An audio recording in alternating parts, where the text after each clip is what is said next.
In the small cockpit of his scout ship, the Orion Spear, Commander Grayson Hawk sat and stared out at the dark expanse of jump space. An unearthly darkness appeared to press against the reinforced viewport, threatening to crush the little spacecraft and its lone occupant. Grayson shook his head, attempting to get his attention. "Snap out of it, Hawk," he murmured to himself, his gruff voice echoing in the confines of his helmet. "You're a god. Goddamn Vanguard, act like it," hoping to banish the uneasy sensation that had been all too familiar over the month-long assignment. He then glanced at the mission clock. There were only a few more minutes left on his hood before they emerged from this godforsaken warp tunnel and into a new system on the edge of human space. This would be the Orion Spear's 9th leap in a row since they left Earth, each one advancing them more into the uncharted territories. Of the galaxy, Grayson's hand reached for the dog tags dangling around his neck, his fingertips following the well-known metal grooves. The tags served as a constant reminder of the reason he had signed up for this mission and left everything he knew behind in order to travel into the unknown. Following that battle, the Vanguard, an elite squad entrusted with investigating was established. They bore the names of his fallen friends, courageous men and women who had sacrificed their lives in the fight against the Gargan, a vicious extraterrestrial race intent on destroying humanity. With a strong desire to make sure that his friends' sacrifices had not gone in futile, Grayson jumped at the chance to join the stars, exploring uncharted regions of space to secure humanity's future. After 2 minutes of jumping off, the ship's AI declared in a feminine voice. The mission briefing had identified their target as a Kuiper star with several potentially habitable planets, making it a prime candidate for colonization if the Orion spacecraft were to pass by. Cutting through Grayson's thoughts, he straightened in his seat and tightened his grip on the controls as he prepared for the transition back to normal space. When Spee could verify the existence of a suitable planet, it would be a significant triumph for the Vanguard and a vital step in guaranteeing humanity's position in the galaxy. Grayson's mind shifted to the extraterrestrial diplomat who was sent with the expedition as a Galactic Council envoy. Nara Galal, as she was called, was tasked with supervising the spread of humanity.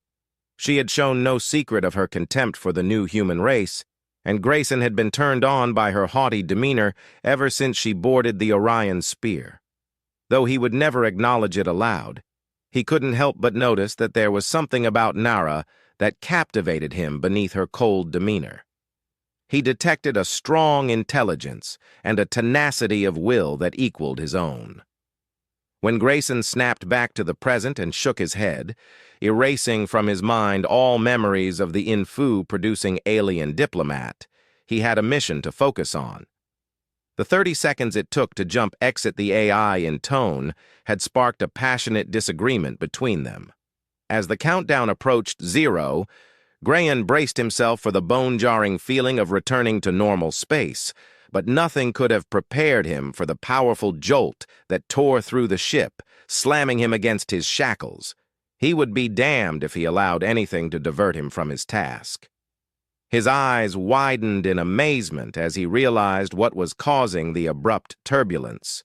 The Orion Spee had emerged from leap space far too close to the system star, the blazing ball filling the window with blinding light, as alarms blared in his ears. His hands flying over the controls, he swore under his breath as he struggled to keep the ship's shields at maximum. He yelled, his heart thumping in his chest, as he observed the readouts on his monitor showing how the ship's defense systems were straining under the intense sun radiation. For a few seconds, Grayson believed they were lost, and the Orion Spear would melt into a cloud of molten debris before they could start their mission. But then, amazingly, the shields held and the spacecraft started to pull, moving away from the star's scorching embrace. Grayson sighed and eased back on the controls. They had made it through, but something had gone horribly wrong with the jump drive, and he needed to figure out what it was before they tried again.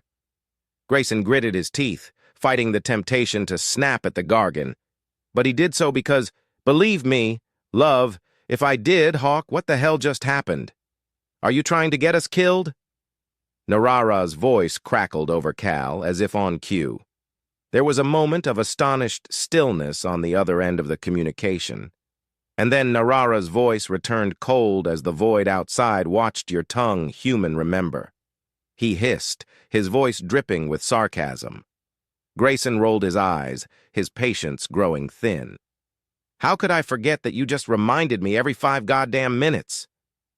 He could almost hear Naraya's teeth grinding over the C. To his satisfaction, he allowed himself a little smirk. Even while Grayson loved their verbal sparring as a means to pass the time on the lengthy ride, he knew they had more important things to take care of because the jump drive malfunction was a significant issue that may threaten.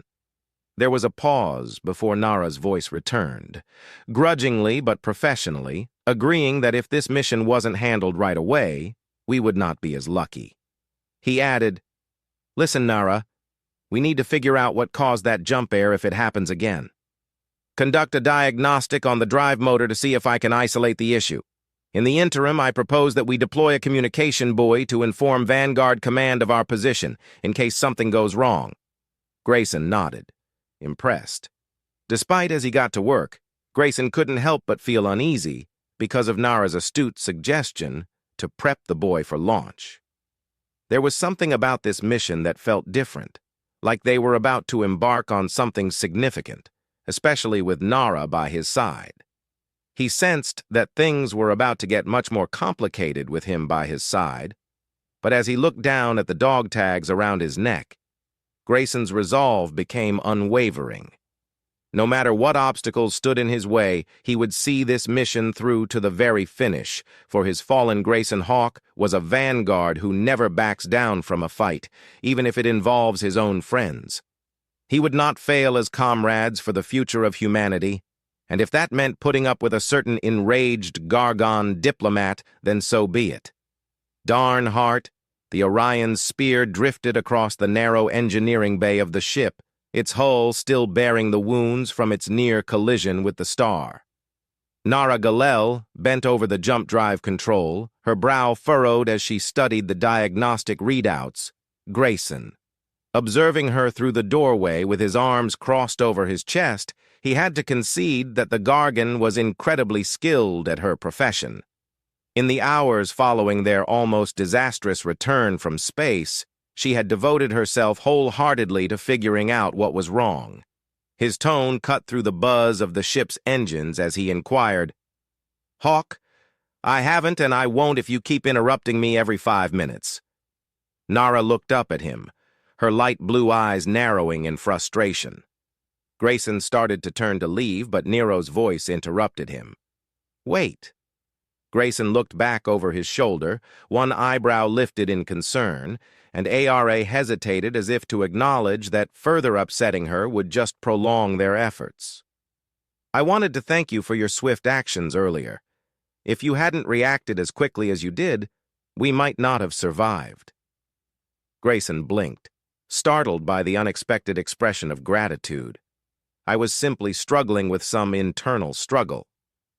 "Doing my job," he muttered, trying to ignore the sudden warmth in his chest.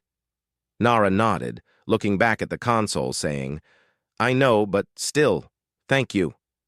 They were silent for a moment, neither of them quite knowing what to say, so Grayson cleared his throat in an attempt to break the awkward silence. The ship's failing jump drive had nothing to do with his heart hammering as he departed the engineering bay, telling the enemy, "Hawk, she's a Gargon for sake of the enemy." The anxiety was real. "I'll be on the bridge if you need me." However, as soon as he sat down in the pilot's chair on the bridge, Grayson was struck by the way that Nara's eyes had softened just a little bit as she thanked him. God damn it, he was in trouble. The hours passed, and then the days, while the Orion spear staggered through. Grayson tried his best to help Nara by running errands and getting tools when needed. But it was during one of these occasions, while he worked around the clock, rarely resting, trying to identify the problem with the ship's systems. Gave her a spanner wrench, and as their fingers touched, Grayson felt a shock of electricity race up his arm. Knowing from the widening of Narayan's eyes that she had felt it too, they just gazed at each other for a while, the tension in the air heavy between them. Then, as though acting on its own initiative, Grayson's hand reached up to delicately graze Nar's cheek, his thumb gliding over her silky blue skin. Before either of them realized what was happening, their lips met in. With a scorching kiss, Grayson drew Nara near, one hand encircling her smooth blue neck, while the other descended to the small of her back. Nara melted into him, her fists clenched in the front of his suit. Grayson knew it was wrong on so many levels, but when her tongue slipped over his, he discovered that he didn't care. All that mattered was how she felt in his arms and how her lips tasted as they broke apart. Breathing deeply, Nara's eyes were black with desire, and her lips were melting. Swollen by his lips, we shouldn't have spoken that even as her hands gripped his suit more tightly. "I know," Grayson said in a gruff, needy voice, "but I want to." Nara hesitated for a second before pulling him back down to her with a growl of annoyance. Smashed together, forgetting all decency and duty.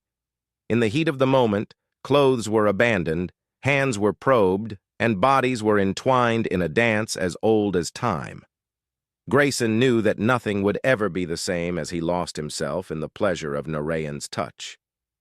The same once more as they lay together later, their bodies intertwined on Grayson's small bunk in his quarters.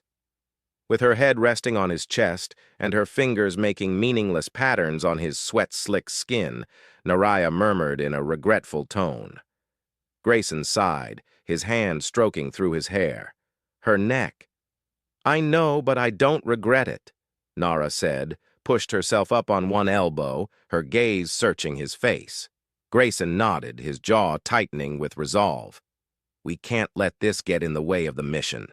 In order to solve this, we need to figure out the jump drive and finish the survey." Nara offered Grayson a rare, sincere grin that made his heart skip a beat. She leaned in to give him a delicate kiss, but even in that moment, they forgot themselves. With each other again, Grayson couldn't get rid of the sensation that their problems weren't over yet. The Orion Spear was still stuck. Its jump drive needed urgent repair, and every day that went by, the possibility of failure grew. They would have to. As Grayson pulled Narara close, he knew that he would do whatever it needed to complete this mission for the sake of the Vanguard, for the good of humanity, and for the sake of the Gargan. They had to cooperate if they were to have any chance of success. The Orion Spear hung in the gaped hull lighted by the far-off light of the system star in the ship's technical bay, and Nara Galel let out a triumphant shout, her eyes sparkling with joy as she turned and smiled at Grayson, catching her excitement. "I've got it," she said, pointing to the diagnostic readout on the console. "The jump drive malfunction was caused by a faulty power coupling. If we can bypass it and reroute the energy flow, then we can get the hell out of here." Nara nodded, her smile turning sly. "And maybe if we're lucky, we might continue where we left off earlier." Grayson's heartbeat raced at her promise, but he pushed himself to concentrate on the work at hand. "Let's get out of here and finish our goal." It was a credit to their talent and perseverance that just hours later, the drive hummed to life with stable and strong power readings Grayson. They had worked together to work on the jump drive, their hands moving in perfect synchronicity as they rewired circuits and replaced damaged components. Gave out a cry of joy and pulled Nara into a passionate embrace. She chuckled against his chest and briefly wrapped her arms around his waist as they hugged each other, relishing the sense of victory. However, their joy was short-lived because as soon as they pulled Argon vessel with its hull, bristling with armaments dangled in space before them and from the bridge, and Grayson hurried to the bridge, Nara hot on his heels, just as the ship's sensors started to blare, warning of an impending threat. An angry voice hissed across the communications system. "This is Commander Gortak of the Gargan Empire. You are trespassing in our sovereign territory. Surrender immediately or be destroyed." Grayson understood that the way its targeting systems were locked upon the Orion Spear, it was not in the mood for friendly attention. Utterly destroyed. Grayson's jaw clenched as his thoughts raced over their alternatives. Their jump drive had just been rebuilt, so they had little hope of outrunning the massive warship.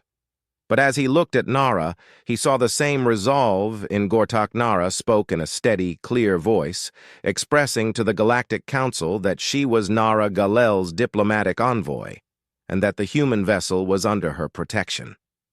He felt in his heart that they had come too far and fought too hard to give up. Her eyes conveyed this feeling. "That you get down right now." There was a brief pause before Goro's disgusting voice spoke again. "You forget yourself, Galel. You have no authority here. The humans are our enemy, and they will be dealt with as such," Narayan said, her eyes flashing with rage. Grayson felt this way. She looked at Grayson, her gay partner, with a flash of pride at the strength in her voice. "No, Gortak, you forget yourself. The war between our peoples is over, and it's time for us to find a new way forward, a way of peace and cooperation," she said. Grayson held his breath for a long, tense time there, waiting for Goro to respond. "Softening the humans are not our enemy. They are our allies, our friends," he said. "If you attack this vessel, you attack not just them, but the very principles upon which the Galactic Council was founded." There was only stillness. But then the Gargan cruiser started to power down extremely well. Galel Gortat roared in rage, warning the human vessel that the Gargan Empire would not forget this insult and that there would be a reckoning. When that happened, the comm went quiet. The warship disappeared into thin air, leaving the Orion Spear by itself once again. Grayson breathed a trembling breath, his knees weak with relief, and he turned to face Nara, his eyes beaming with adoration. Nara smiled and reached up to cup his cheek, saying, "No, Grayson, we saved each other." As he pulled her into a passionate kiss, Grayson realized she was correct.